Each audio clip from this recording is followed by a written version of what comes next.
Hello ladies and gentlemen, my name's ringwraith and today I'm going to be going over how to deal with the big heroes. And by big heroes I mean the scary ones. So this is mainly towards the good heroes, as in the forces of good, because let's be honest, apart from a couple of exceptions, they do have better heroes. So, you know, they've got the fight, the courage, the defense, yada yada yada, so on and so forth. So you've got the things like Aragorn as Strider, Aragorn as King Elisar. Obviously, Elisar's a lot of points. You've got Gil-galad.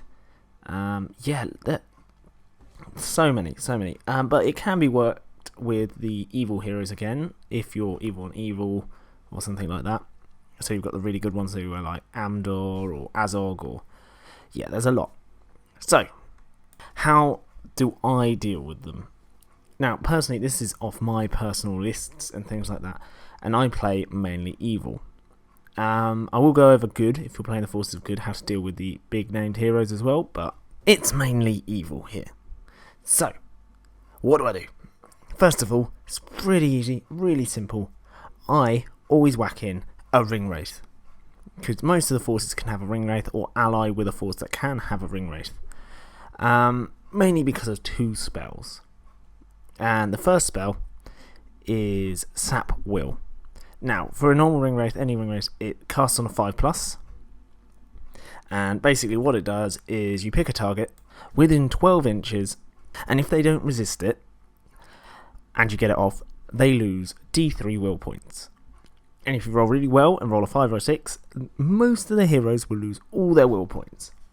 So this doesn't take into account, obviously, Gandalf and Gandalf the White and stuff like that, who have more than 3. So that's the first spell I'll go, and I usually commit about 3 will to it. There's a good chance because you've got 2 might, and you want to be saving your might. If you do have the bigger heroes who have a lot of will, you can channel it, and it changes it to D6, but I don't think it's worth the might and the will to get it, because if they do resist it, then you lose a point of might and the will you've used, and on top of that, it's still only D6, so you could still roll a 1. Or a 2. You know? It's not worth it. Okay, so once you get that off and you get rid of almost all their will, or some of it, and that doesn't take into account the will they've used to try and stop it, because they probably don't want to lose all their will. So, what you do is you then, next turn, or if you're really cheeky and have 2 ringwraiths, which I have done before, with Serpent Horde and my Corsairs of Umbar, having their Knight of Umbar and the Betrayer, you then transfix said hero and channel it.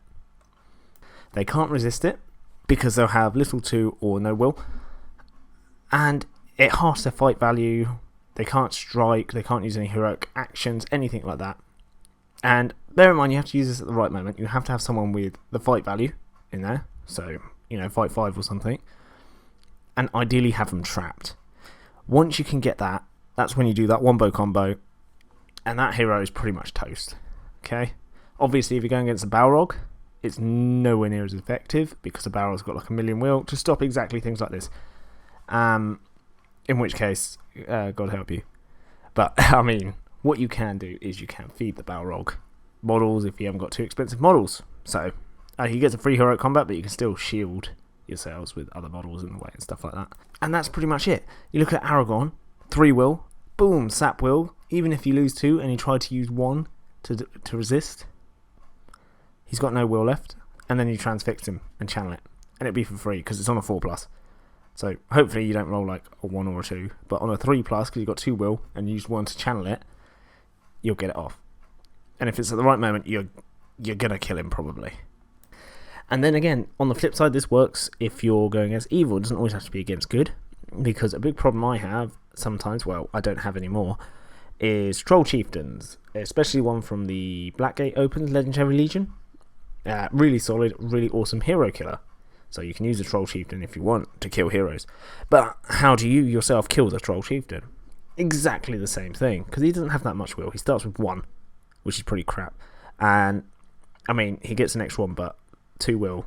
And if you get Sap Will off, you're probably going to get rid of his will.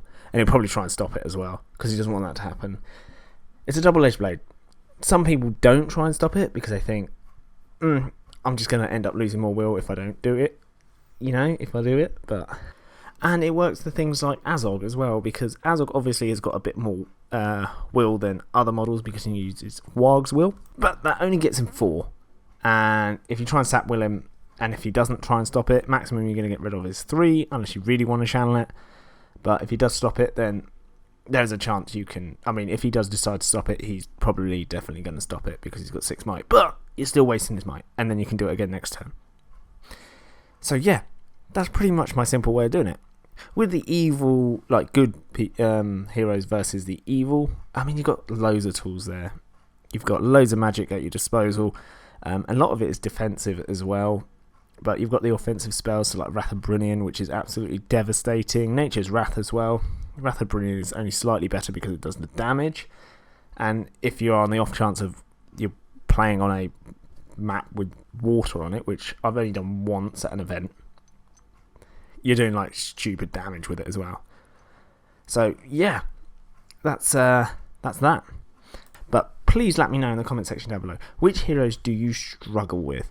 Because if it is spellcasters, there's a way to deal with them as well. There's always a way to deal with anything, okay? But spellcasters can be a pain. I always try and bring 1 in my list, so at least you can kind of keep them on their toes. He can't just have Gandalf the White doing whatever he wants, because he's got the Betrayer, for example, trying to sap will of him, or, Black Dart him, anything like that.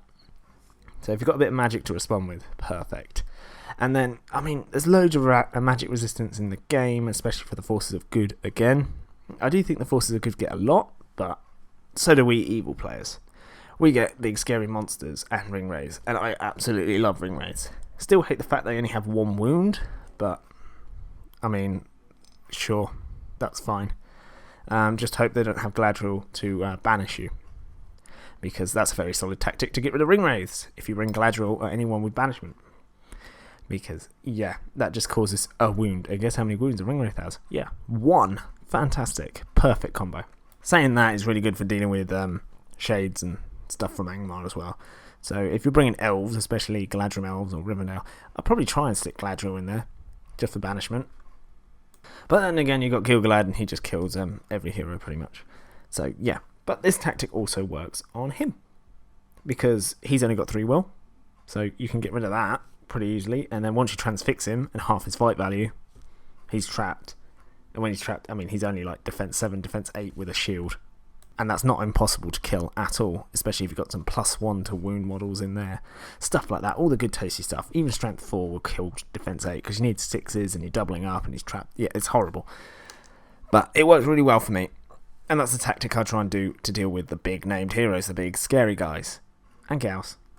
Anyway, yeah, so that was just a really quick, short video. I just thought I'd give my insight on that, because I haven't posted in a while, and the reason I haven't is because I've been feeling unwell, unfortunately. I'm all good now, and don't worry, it's nothing bad.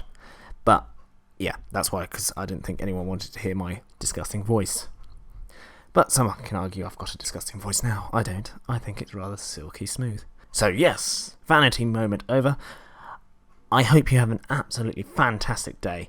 And if you could be an absolute saint and like the video, if not even subscribe, I'd be indebted to you. But even if you don't, I still hope you have an absolutely fantastic day, and I will talk to you in the next video. Goodbye.